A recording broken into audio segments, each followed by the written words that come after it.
नमस्कार मित्रांनो, वाशी मयू नाशिक, यशवंतराव चव्हाण महाराष्ट्र मुक्त विद्यापीठ नाशिक,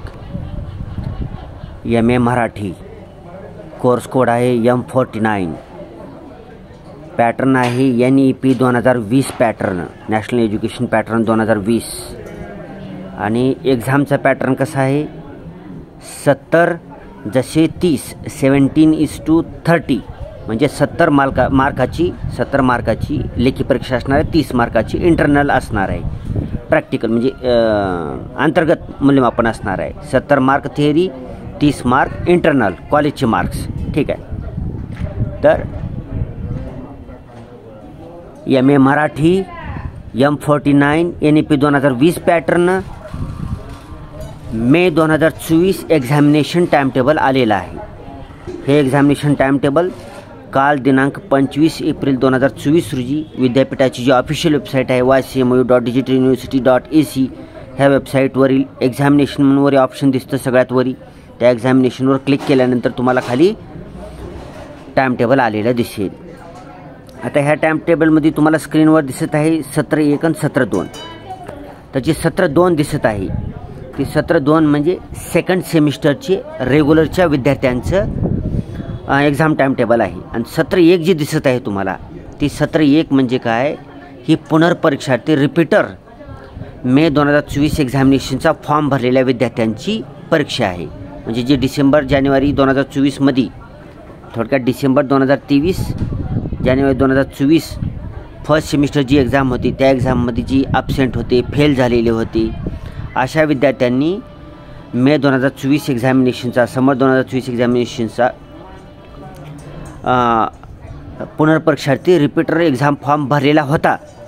अशा एक्झामिनेशन फॉर्म भरलेल्या विद्यार्थ्यांची सेमिस्टर 1ची एक्झामिनेशनसुद्धा रेग्युलरच्या विद्यार्थ्यांसोबत होणार आहे. ठीक आहे. एकाच दिशेने अलग अलग होणार आहे. अगोदर पुनर्परीक्षार्थी विद्यार्थ्यांची सेमिस्टर 1ची एक्झाम होईल आणि पुन्हा रेग्युलर सेकंड सेमिस्टरच्या विद्यार्थ्यांची एक्झाम होईल.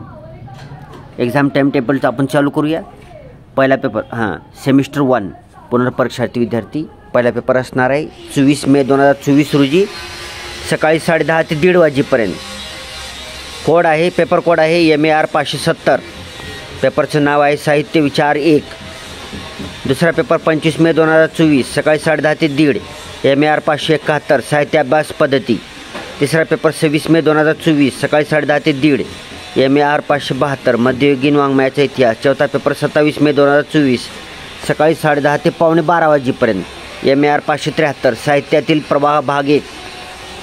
पाचवा पेपर असणार आहे 28/5/2024 रोजी सकाळी 10:30 ते 1:30 आणि हा पेपर असणार आहे तुमचा ऑप्शनल पेपर. म्हणजे ह्याच्यामध्ये तुम्हाला 2 पेपरपैकी 1 पेपरची निवड करायची ऑप्शनल.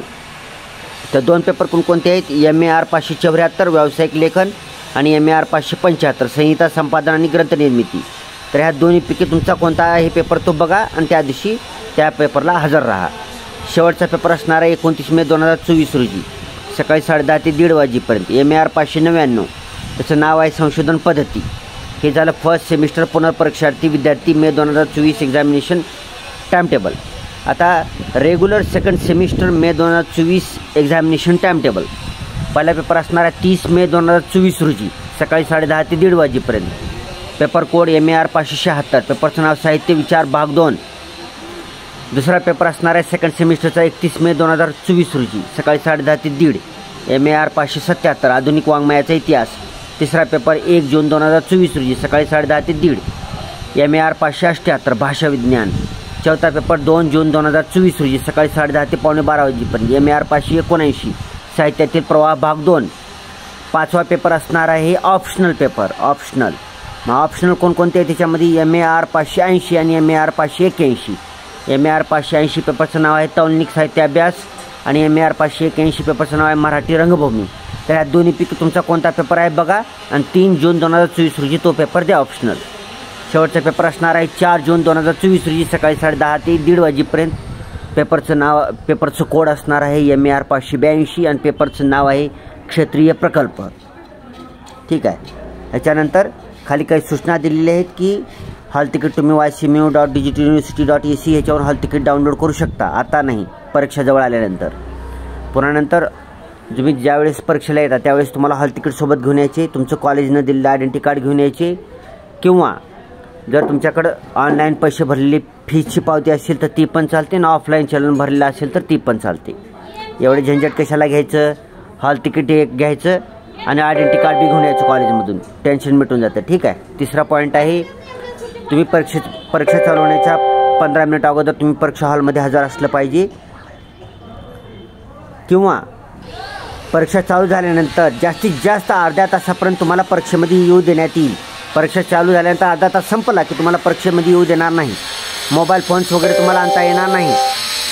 आणि ह्यावेळेस कॉपीमुक्तचं चालू आहे, त्याच्यामुळे 1982चं कॉपीमुक्तचं जो महाराष्ट्र सरकारचा ही कायदा आहे तो याला लागू होईल म्हणून लिहिलं याच्यामध्ये. बघा आता, कॉपी करता न करता बघायचं, कॉपी करू नका, सापडलं तर अवघड होईल. ठीक आहे. पुढे रिझल्ट ycmu.digitaluniversity.ac या वेबसाईटवर जाहीर करण्यात येईल. ठीक आहे.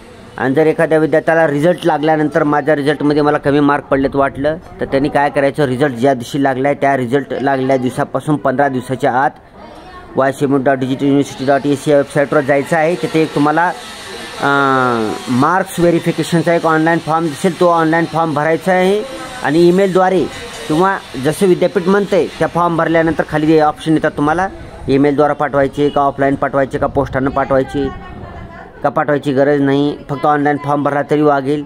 असं जे ऑप्शन असेल त्याच्यावर क्लिक करायचं आणि सबमिट करून टाकायचं आहे. ठीक आहे.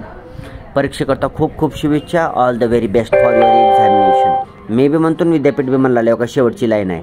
Wishing you all the best for the fourth coming examination. Thanks for watching. Video जर चांगला वाटला तर व्हिडिओला लाईक करत जावा. व्हिडिओला तुम्ही जेवढा लाईक करसाल मित्रांनो तेवढा मला एनर्जी जास्त येईल, मला बूस्टर डोस मिळाल्यासारखं होईल, उत्साह वाढेल, प्रेरणा मिळेल, मोटिवेशन मिळेल. तर व्हिडिओला लाईक करायला विसरायचं नाही. प्रचंड लाईक करा, कितीही लाईक करा, मला आनंदच वाटेल. चॅनलला सबस्क्राईब करा आणि व्हिडिओ शेअर करा. आपल्या मित्र मैत्रीण, भाऊ बहीण, चुलत भाऊ, मावस बहीण, चुलत भाऊ, मावस भाऊ सगळ्यांना शेअर करा. Thanks for watching.